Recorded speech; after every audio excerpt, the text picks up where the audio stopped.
अस्सलाम वालेकुम, welcome back to my computer lecture series. मैं हूँ आयशा आसिम। आज हम पढ़ने वाले हैं बच्चों how variables are created in Python. Python में वेरिएबल्स को कैसे क्रिएट किया जाता है। लास्ट टॉपिक में मैंने आपको बताया था वेरिएबल्स क्या होते हैं। वेरिएबल एक ऐसा नाम होता है जिसमें हम कोई वैल्यू को स्टोर करते हैं। ठीक हो गया। जैसे हमने लास्ट टाइम देखा था x इज़ इक्वल टू 2, तो x क्या है? x एक बॉक्स है, एक नाम है, एक ऐसी मेमोरी लोकेशन है जिसमें हमने 2 को स्टोर किया हुआ है, मीन उसकी वैल्यू को स्टोर किया हुआ है। ठीक हो गया। जैसे घर में रखने के लिए, चीज़ें रखने के लिए कोई ना कोई बॉक्स होता है, इसी तरह पाइथन में वेरिएबल कोई भी वैल्यू रखने के लिए वेरिएबल नाम का बॉक्स होता है। वेरिएबल क्या होता है? बॉक्स होता है जिसके अंदर, उस बॉक्स के अंदर कोई भी वैल्यू रखी जाती है, कोई भी चीज़ रखी जाती है। ठीक हो गया। वेरिएबल्स बनाई कैसे जाते हैं, हमारा मेन टॉपिक है how variables are created in Python. So Python does not require variable declaration because it automatically detect the type based on the assigned value। हमने पहले पढ़ा था कि पाइथन लैंग्वेज ऑटोमेटिकली डिटेक्ट कर लेता है कि किस टाइप की वैल्यू उसके अंदर उस वेरिएबल में आ रही है। ठीक हो गया।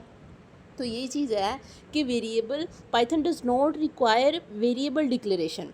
पाइथन लैंग्वेज को, पाइथन के सिंटैक्स को ज़रूरत नहीं है वेरिएबल को डिक्लेरेशन करने की, मीन वेरिएबल को डिटेक्ट करने की, डिक्लेयर करने की, ये बताने की कि इसमें इंट नाम का वेरिएबल होगा, यहाँ पे फ्लोट नाम का वेरिएबल होगा। पाइथन का जो सिंटैक्स है, पाइथन ऑटोमेटिकली डिटेक्ट कर लेती है कि मेरे जो भी वेरिएबल बन रहा है उसकी डाटा टाइप कौन सी होगी। क्लियर हो गया। The variables can be created by writing are variable name. Variables को क्रिएट किया जाता है कैसे? वेरिएबल का नेम लिखा जाता है एंड असाइनिंग अ वैल्यू, और वेरिएबल को एक वैल्यू असाइन कर दी जाती है। क्लियर है। जैसे x इज़ इक्वल टू 2 है, तो x क्या है? वेरिएबल का नेम है, और 2 क्या है? वो वैल्यू है जो x को दी है। लेकिन इन दोनों के दरमियान जो रिलेशनशिप बनाया है वो इक्वल के साइन ने बनाया है। सो x वेरिएबल का नेम है, आगे जो 2 है वो वैल्यू है, और जो इक्वल है उसे असाइनमेंट ऑपरेटर कहते हैं, जिसकी वजह से 2 की वैल्यू x के अंदर स्टोर हुई है। ठीक हो गया। The variable name is written on the left side. Variable का नेम लेफ़्ट साइड पर लिखा जाता है असाइनमेंट ऑपरेटर के, and the value is written on the right side of assignment operator. और जो भी वैल्यू वेरिएबल के अंदर स्टोर होनी होती है उसको असाइनमेंट ऑपरेटर के राइट साइड पर लिखा जाता है। The symbol equal is called assignment operator. Computer language में अब हम पाइथन पढ़ रहे हैं, अगर आप C++ भी पढ़ोगे या कोई भी लैंग्वेज पढ़ोगे, वहाँ पे जो इक्वल का साइन होगा उसको असाइनमेंट ऑपरेटर कहा जाता है। अब इसका सिंटैक्स देखते हैं बच्चों। सिंटैक्स इसका बहुत इजी है वेरिएबल को डिक्लेयर करने का। Very first variable is equal to value. ठीक हो गया। वेरिएबल आप मेंशन करते हो कोई भी वेरिएबल, जैसे आप मार्क्स नाम का वेरिएबल रखते हो, तो क्या है जी, पाइथन का जो उसका इंटरप्रेटर है वो क्या करेगा, खुद से डिटेक्ट कर लेगा कि इसके अंदर मार्क्स है तो इसकी डाटा टाइप क्या होगी? इंटीजर होगी। अगर फ्लोट है तो इसकी डाटा टाइप कौन सी होगी जी? उसमें पॉइंट वाले नंबर आएंगे। अगर आपने कोई नेम रखा हुआ है तो उसकी डाटा टाइप स्ट्रिंग होगी। क्लियर हो गया। Then variable it indicate the name of the variable. Then equal it is assignment operator. Equal क्या है? वो असाइनमेंट ऑपरेटर का काम करता है। ठीक है। और value, it is the value to be assigned a variable. Value वो होती है जो कि वेरिएबल को असाइन की जाती है। जैसे हम इसकी एग्जांपल देख लेते हैं, छोटी सी एग्जांपल है इसकी। Some example of creating variable like n is equal to 100। तो n क्या है बच्चों? n वेरिएबल है, और n को, उस n नाम के वेरिएबल को जो वैल्यू असाइन हो रही है वो 100 है। मीन n एक मेमोरी में खाली बॉक्स है और उसके अंदर जो वैल्यू आई है वो क्या है? वो 100 है। ठीक है। उसके बाद एवरेज n देखें, n के साथ अगर 100 वैल्यू है, ठीक है ना, तो ये कौन सा वेरिएबल होगा? n की डाटा टाइप क्या होगी? इंटीजर होगी। क्लियर है। एवरेज, एवरेज के आगे उसकी वैल्यू देखें 50.73 है, तो एवरेज की डाटा टाइप क्या होगी? जो पाइथन खुद से डिटेक्ट, ऑटोमेटिकली डिटेक्ट कर लेगा, क्या होगी बच्चों? ये फ्लोट होगी। Then grade, grade is equal to, quotation में सिंगल कोट में ए लिखा हुआ है, तो यहाँ पे ए क्या है? ए एक करैक्टर है। ठीक है ना। तो इसके अकॉर्डिंग ग्रेड की डाटा टाइप क्या होगी? करैक्टर होगी। Then city, city is equal to Islamabad. Okay, इसको डबल कोट में लिखा हुआ है, तो सिटी के अकॉर्डिंग जब सिटी नाम का वेरिएबल है और उसमें वैल्यू हमने इस्लामाबाद असाइन की हुई है, तो सिटी के की जो डाटा टाइप होगी वो कौन सी होगी? वो स्ट्रिंग होगी। क्लियर है। क्योंकि हमने सिटी के अंदर जो वैल्यू स्टोर की हुई है वो स्ट्रिंग है। अच्छा बच्चों, वो स्ट्रिंग वैल्यू है, ठीक हो गया। आई होप आपको समझ आ गई होगी। उसके बाद हमारा प्रोग्राम है 2.1, like write a program in Python that create 3 variables to store name, marks and average of a student and display them.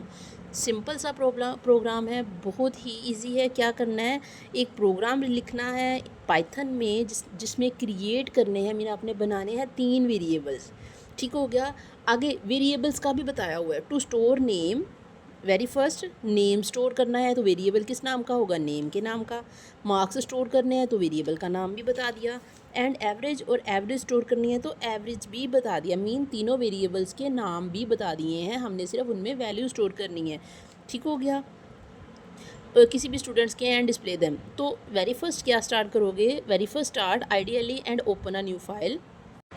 अच्छा बच्चों, जैसे ही आपकी फ़ाइल ओपन होगी तो आपने टाइप द फॉलोइंग कोड, इस कोड को लिखना है।